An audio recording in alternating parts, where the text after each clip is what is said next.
There comes a moment in life that doesn't announce itself with noise. No dramatic collapse, no sudden miracle, just a quiet shift inside you, subtle but irreversible. You wake up one day and realize the old ways no longer fit. The thoughts that once guided you now feel heavy. The roles you played effortlessly begin to drain you. This is not confusion. This is the signal. A turning point is not when everything falls apart.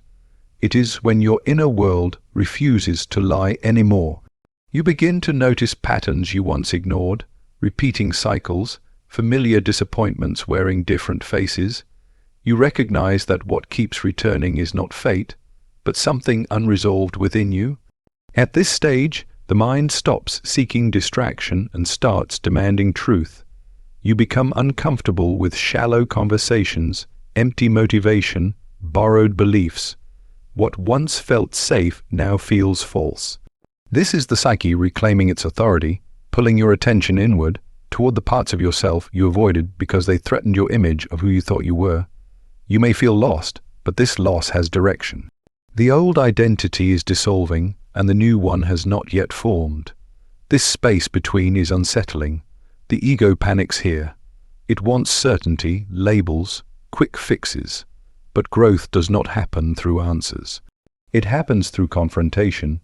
You start encountering your shadow in unexpected ways, emotional reactions that seem disproportionate, triggers that expose old wounds, memories resurfacing without invitation. This is not regression. This is integration trying to occur. The parts of you that were exiled are knocking, not to destroy you, but to be acknowledged. At the turning point, life mirrors you with precision. People enter your life to reflect what you have not healed. Situations repeat until you finally see what they are pointing to. Nothing is random anymore. Everything feels personal, symbolic, charged with meaning. You may feel the urge to withdraw, to be alone, to sit in silence rather than perform. This is not isolation. This is incubation. Something inside you is being reorganized. The psyche is shedding a skin that no longer protects you. Fear intensifies here, not because you are weak, but because you are close. The closer you come to your authentic self, the louder resistance becomes. The mind invents doubts. Old habits tempt you back.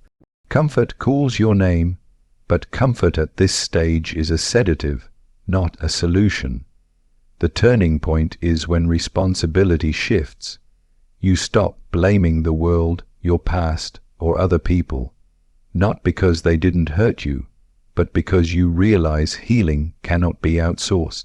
You understand that meaning is not found, it is constructed through conscious engagement with your inner life. You no longer ask, "Why is this happening to me?" You ask, "What is this trying to awaken in me?" That question changes everything. It turns suffering into information, pain into guidance, chaos into a map. If you are seeing this video now, it means something within you is ready to move forward without guarantees, to walk without applause, to choose depth over approval, to become whole rather than impressive. This is the moment where you either return to who you were, or you cross the threshold into who you must become. There is a moment when the structure you built your life upon begins to feel strangely foreign, not because it has collapsed, but because it no longer reflects who you are becoming. The identity that once gave you direction starts to feel heavy, restrictive, almost like clothing that no longer fits your body. You still recognize it, you still know how to wear it, but something inside you resists returning to it. This resistance is not rebellion, nor is it confusion. It is the quiet intelligence of the psyche signaling that a chapter has reached its natural limit. At first, the discomfort is subtle. A sense of restlessness appears where certainty used to live. Achievements lose their emotional reward. Praise sounds distant. Goals you once chased with hunger now feel strangely irrelevant. You may try to reason with yourself, reminding yourself of logic, security, expectations, but the inner unease does not respond to logic. It lingers, persistent and patient, waiting for you to notice it rather than silence it. The old identity was not wrong, it was necessary. It helped you survive, belong, adapt, and function in the world you were placed in. But identity, when clung to beyond its purpose, becomes a cage.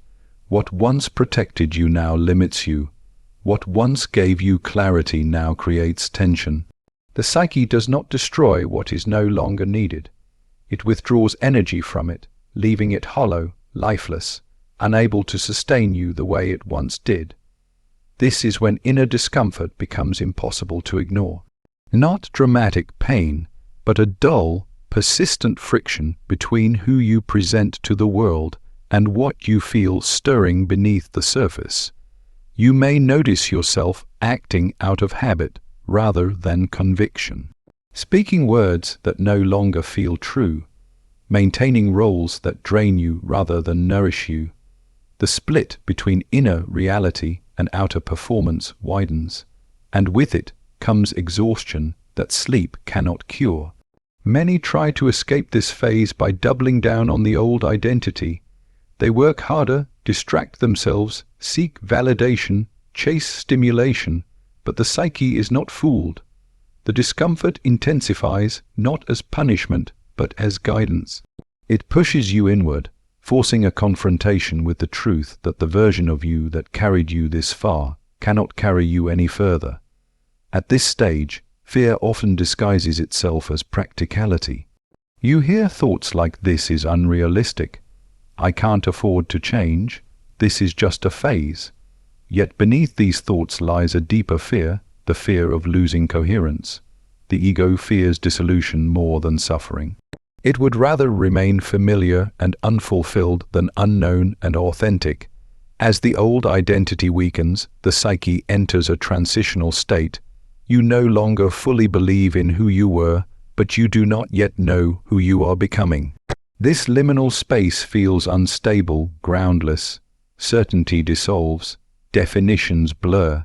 You may feel invisible, unmotivated, detached from the world you once navigated with confidence. This is not failure. This is psychic reorganization. The discomfort intensifies because the unconscious is surfacing material that was once suppressed to maintain the old identity, desires you denied, truths you avoided, emotions you labeled unacceptable. They rise not to overwhelm you, but to be integrated. The old identity required repression. The emerging self requires honesty. You may notice an increased sensitivity to falseness. People, environments, and routines that once felt neutral now feel unbearable. Your tolerance for shallow engagement drops. You crave depth without knowing exactly what that depth looks like. Silence becomes more appealing than noise. Solitude more nourishing than social performance. This is where many misunderstand the process and label it depression or loss of ambition. In reality, the psyche is conserving energy, redirecting it inward. It is withdrawing investment from external validation and preparing for internal alignment. Growth does not always feel expansive. Sometimes it feels like contraction, like everything narrowing so something essential can be formed. The turning point begins precisely here, when you stop trying to force yourself back into a shape that no longer matches your inner truth. When you allow the discomfort to exist without immediately fixing it. When you listen instead of distract, the discomfort is not asking to be eliminated, it is asking to be understood. Gradually, you realize that the discomfort has a voice. It speaks through intuition, through dreams, through emotional reactions that seem disproportionate. It reveals where you have been living out of alignment, where you chose safety over truth, approval over integrity, control over meaning. As this awareness deepens, the old identity continues to loosen its grip. You may grieve it. Even identities that no longer serve us feel like home because they are familiar. Letting go feels like a small death, and like all deaths, it demands respect, patience, and presence. What emerges in its place is not yet a fully formed self, but a direction, a sense of what feels alive and what feels dead, what drains you and what energizes you, what resonates and what repels. The psyche begins to orient you toward authenticity, not as a concept, but as a felt experience. This process cannot be rushed. Any attempt to prematurely define the new identity only recreates another mask. The psyche requires space, ambiguity, and time to reorganize itself around deeper values rather than inherited ones. This is why the discomfort persists until it is honored. When the old identity no longer feels true, and the inner discomfort becomes impossible to ignore, it is not a sign that something is wrong with you. It is a sign that something false is falling away, that the psyche is insisting on congruence, that a deeper structure of self is pressing upward, seeking expression, waiting for you to stop resisting the message it has been sending quietly, steadily, through every moment of unease, every sense of misalignment, every realization that you can no longer return to who you were, even if you tried. Life rarely changes through sudden events. It reveals itself through repetition. The same emotional reactions, the same conflicts, the same disappointments appear again and again, wearing different faces but carrying the same emotional weight. At first, these repetitions seem external, caused by circumstances or other people. But with enough awareness, a pattern begins to emerge, one that points inward rather than outward. Repeating patterns are the psyche's way of demanding attention. What is not consciously understood does not disappear, it returns. It re-enters your life disguised as coincidence, bad luck, or fate. Relationships follow similar arcs. Opportunities end in the same frustration. You find yourself responding in familiar ways, even when you promise yourself you will act differently. This is not weakness. It is unintegrated material seeking expression. Emotional triggers are the most honest messengers in this process. A trigger is not the event itself, but the intensity of the reaction it provokes. When a small moment produces a disproportionate emotional response, something deeper has been touched. The present situation activates a memory stored in the unconscious, often formed long before you had the capacity to process it fully. The body reacts before the mind can explain. Many people attempt to manage triggers by controlling their environment or avoiding discomfort. But avoidance only strengthens the pattern. The psyche interprets avoidance as confirmation that the material is too dangerous to face, and so it repeats the lesson with greater force. Integration does not occur through suppression, it occurs through conscious engagement. As these patterns repeat, frustration builds. You begin to ask why progress feels limited despite effort, why insight alone does not produce change. This frustration is purposeful. It exhausts your usual defenses. It pushes you beyond intellectual understanding into emotional confrontation. Insight without integration remains incomplete. Triggers reveal the precise location of unresolved wounds. They expose where the past still lives in the present. The anger that seems excessive, the fear that feels irrational, the shame that appears without reason are all signals. They mark the places where parts of the psyche were split off to preserve survival, belonging, or acceptance. These split-off parts are not negative, they are adaptations. At some point, they served a purpose. They protected you from pain, rejection, or chaos. But what once protected you can later limit you. When life demands growth beyond those adaptations, the psyche brings them forward for review. Integration begins when judgment ends. When you stop labeling these reactions as flaws and start seeing them as information. Each trigger contains a message about a need that was unmet, a boundary that was crossed, a truth that was silenced. The reaction is the language of the unconscious speaking through emotion. This process requires patience. The psyche does not reveal everything at once. It tests your willingness to stay present with discomfort. Each time you observe a pattern without immediately acting it out, a small shift occurs. Awareness loosens the automatic response. Choice begins to appear where compulsion once ruled. As awareness deepens, the repetition changes in quality. The same situations arise, but your relationship to them shifts. You notice earlier, you pause longer. You respond with more nuance. This is the beginning of integration. The unconscious material moves toward consciousness, where it can be held rather than enacted. Resistance often intensifies at this stage. The ego fears losing control. Old coping mechanisms attempt to reassert themselves. Distraction, rationalization, and projection become tempting. But the psyche has already tasted awareness. It will not allow a full return to unconscious repetition. You may notice dreams becoming more vivid, emotions surfacing without clear cause, a sense of internal dialogue where once there was silence. These are signs that the psyche is reorganizing itself around a more complete sense of self. What was fragmented seeks unity. Integration does not mean erasing the past or eliminating emotional reactions. It means reclaiming the energy bound within them. When a trigger is integrated, it no longer hijacks your behavior. It becomes a signal you can interpret rather than a force you must obey.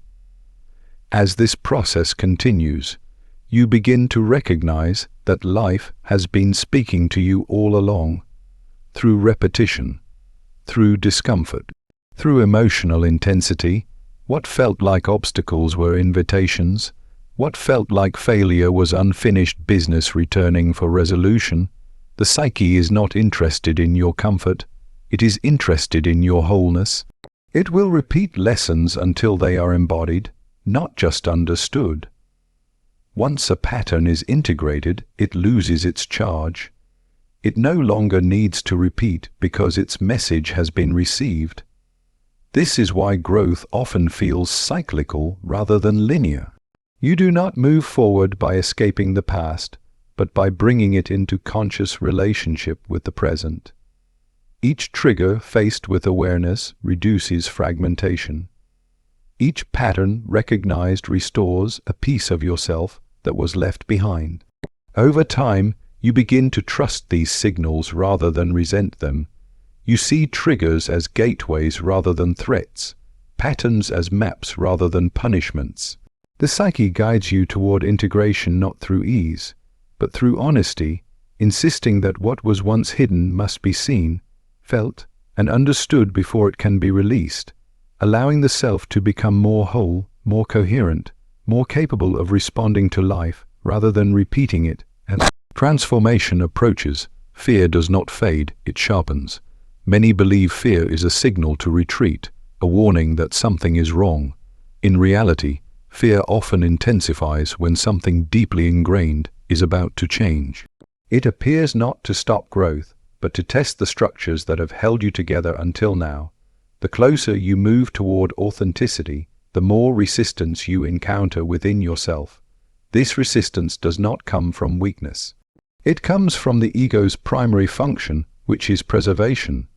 The ego exists to maintain continuity, to keep identity stable, predictable, and socially navigable. When the direction of growth threatens this stability, the ego responds with alarm. Fear becomes its language, doubt becomes its strategy. It questions your instincts, magnifies risks, and romanticizes the familiar. At this stage, old patterns attempt to reassert control. Habits that you thought you outgrew resurface. Comfort calls louder. Distractions feel more seductive. The psyche reaches for what is known because the unknown offers no guarantees.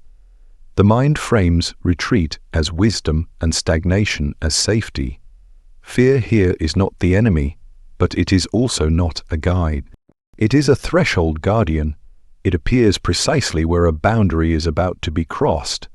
Every meaningful transformation requires the dismantling of an outdated self, concept, and the ego experiences this dismantling as a threat to existence.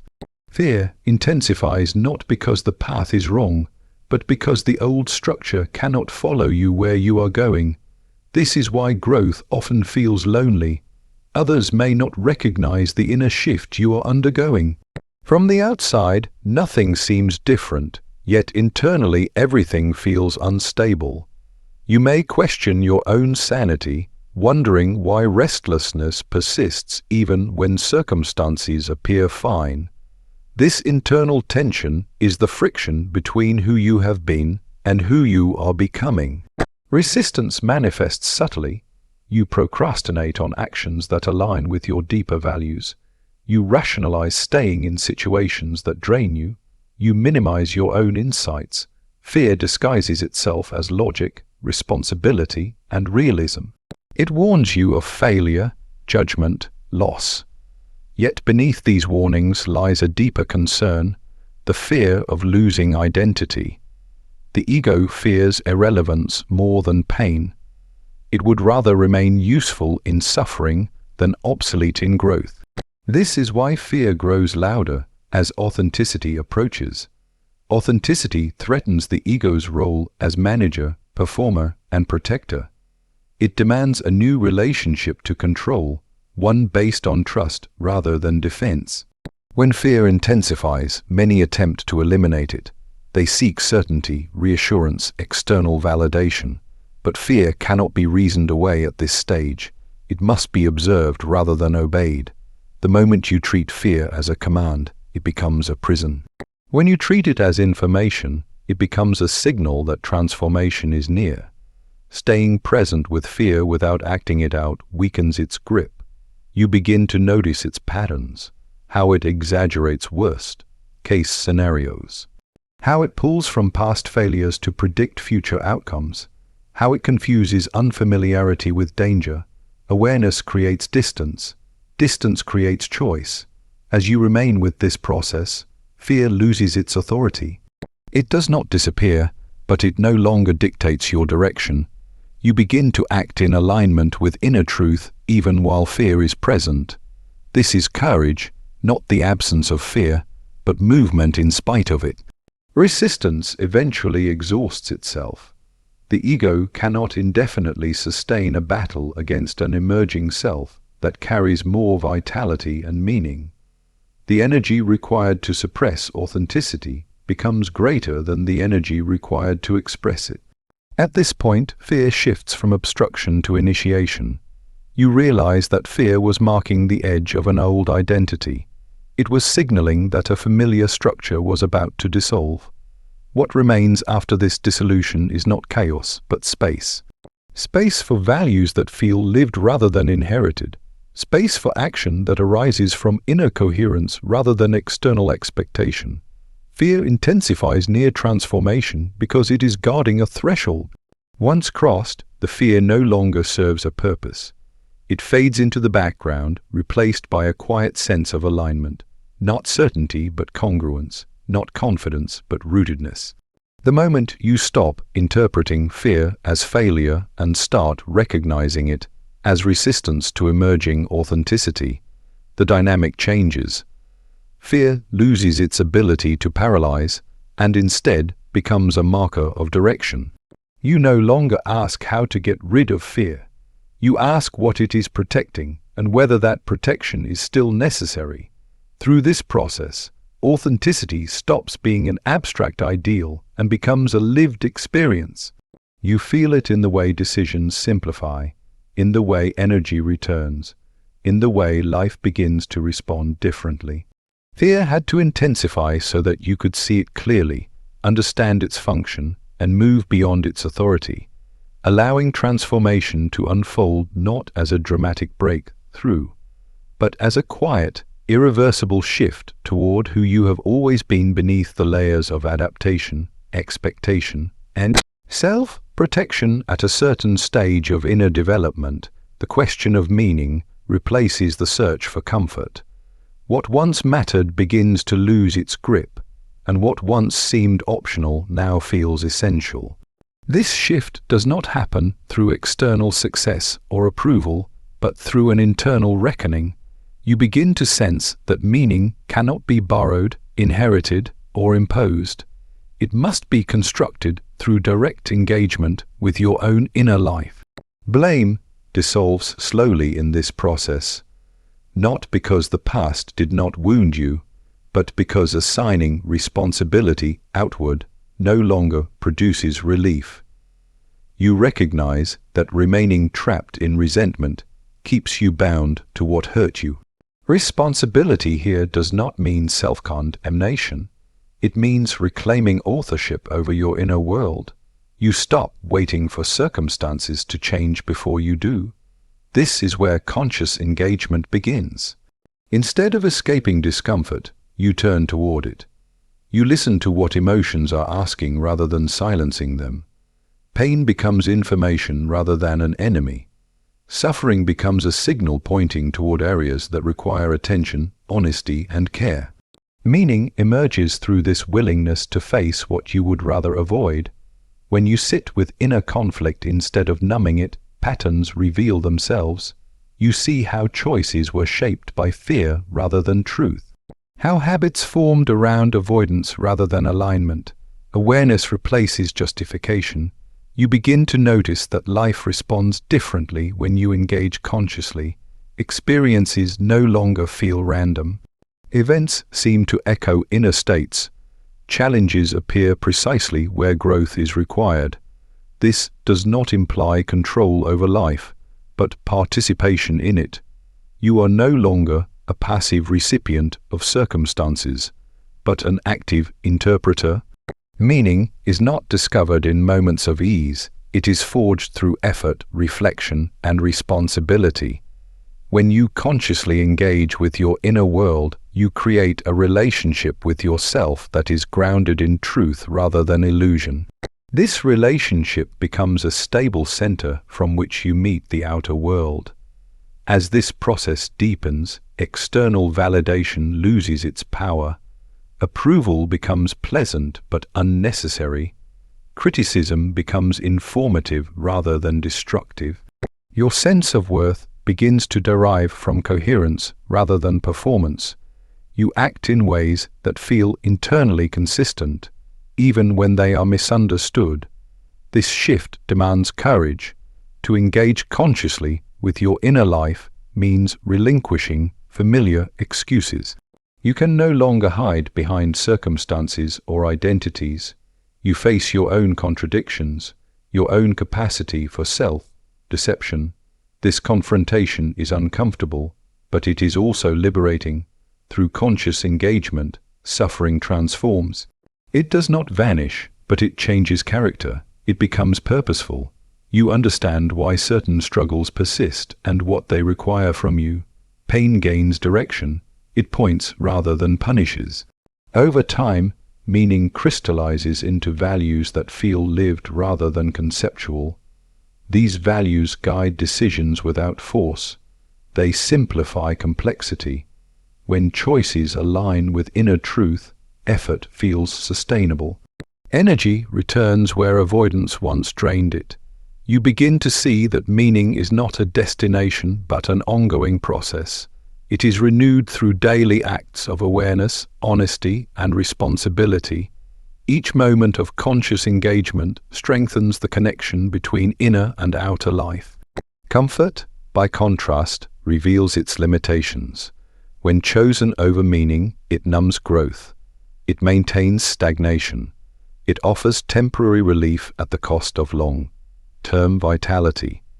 Conscious engagement asks more of you, but it gives more in return. As meaning takes root, life feels less chaotic even when challenges remain.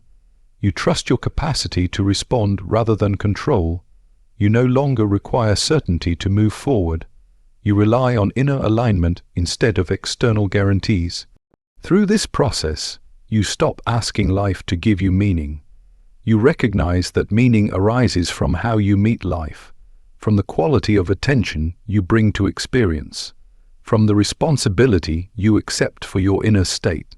When conscious engagement replaces escape, the inner world becomes a source of guidance rather than confusion.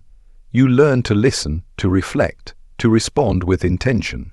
Meaning grows not from avoiding pain or chasing comfort, but from meeting reality as it is, participating fully, and shaping your life through awareness, responsibility, and the courage to remain present even when ease is no longer available.